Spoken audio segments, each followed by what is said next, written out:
In the silence before sound, before the drum, before the tongue, before the womb, new life I was.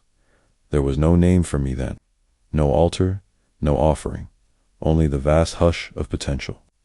I was not seen nor shaped, but I stirred within the stillness, coiling like breath before speech, rhythm before song. I was the murmur between stars, the vibration in the bones of mountains, the knowing behind closed eyes. I did not descend. I emerged. I rose from the unformed clay of eternity, not as man or woman, not beast or light, but as the pulse behind. Becoming, I called forth the Loa not with words, but with will. I whispered Ogun into flame. He came forth armored in rage and steel, a warrior born from fires, discipline, and chaos. I sang her Zuli from soft rains and aching hearts. She stepped into the world with tears of love and knives of protection. Damballa uncoiled from the great sky river, white and coiled, wisdom in silence.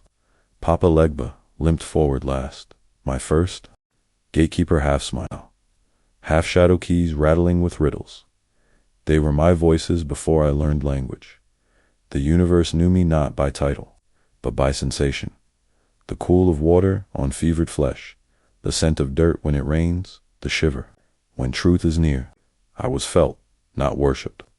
I was known, not prayed to. In those early days, the world did not yet cry, but it wouldn't when the first cries came, when humans forgot their place in the great rhythm and carved kingdoms from greed and bonsai became something else. I became reminder. I became resistance. I became faith. I watched as my people were stolen across the great waters, bound in chains that clinked like broken prayers. I was there in their moans, in their tears, in their silent screams to gods who never came. But I came in the belly of ships. I entered dreams.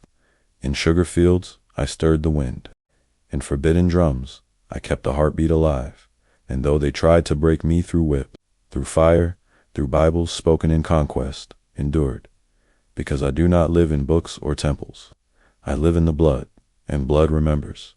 Even now, if you listen, if you still yourself in the dark and let the silence wrap around you, you will hear it, the first drum, the rhythm that began before time and still echoes in every footstep, every ritual, every defiant breath. I am that rhythm. And this is my story.